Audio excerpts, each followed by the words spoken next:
Peuple gabonais, unis dans la concorde, c'est enfin notre essor vers la félicité. Honneur et fidélité à la patrie, je vous remercie.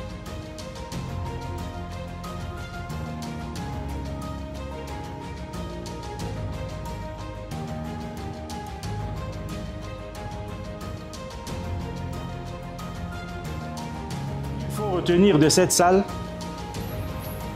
c'est que à la fréquence de une fois par semaine, sinon une fois tous les 15 jours, un conseil de ministres se tient. Le conseil de ministres est toujours présidé par le président de la transition, président de la République, chef de l'État, dont voici le siège.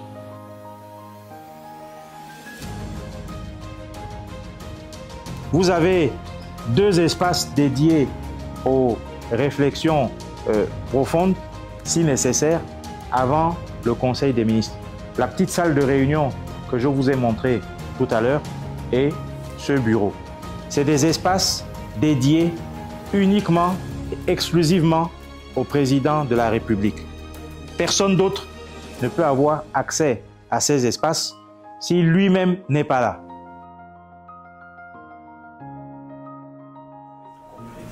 J'ai une question. Oui. C'est quoi votre rôle au sein du gouvernement? Alors, je ne suis pas au gouvernement, je suis le chef de cabinet du président.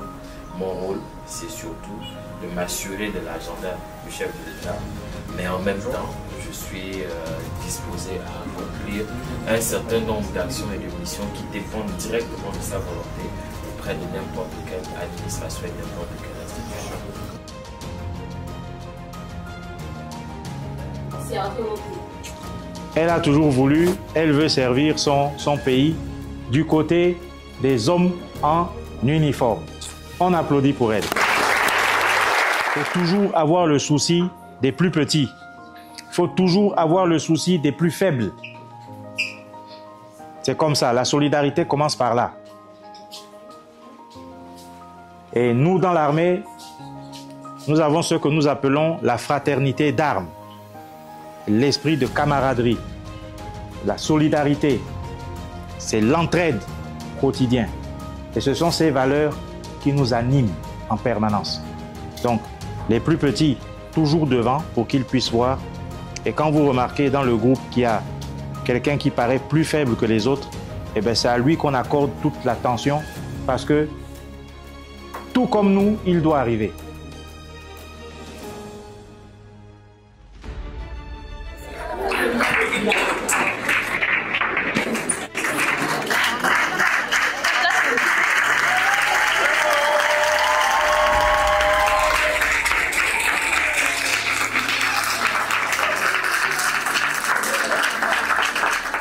J'y travaille ici.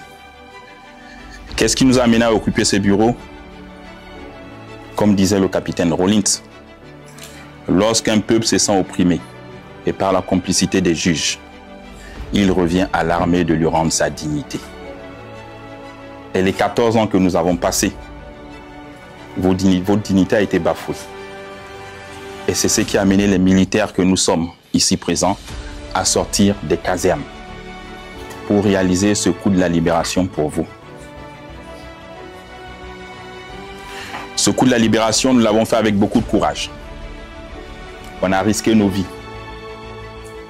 C'est dire, on aurait pu échouer et puis se retrouver en prison. Mon courage, il vient de vous. Parce que je veux vous voir réussir. Je veux vous voir un jour occuper ce fauteuil. C'est le vôtre. J'ai 50 ans d'âge. Et je pense que, avec le temps, il faut former la jeunesse. Il faut tirer les jeunes.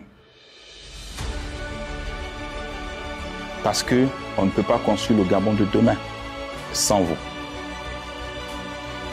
On ne peut pas construire le Gabon de demain en écartant les autres. Un Gabon, une nation se construit avec tout le monde. Et nous avons choisi tous ceux qui ont la force de nous accompagner dans cette transition. D'où la réussite de celle-ci. Et après, quand vous évoluez et que vous avez la possibilité de décider, de changer les choses, et là, il ne faut pas hésiter.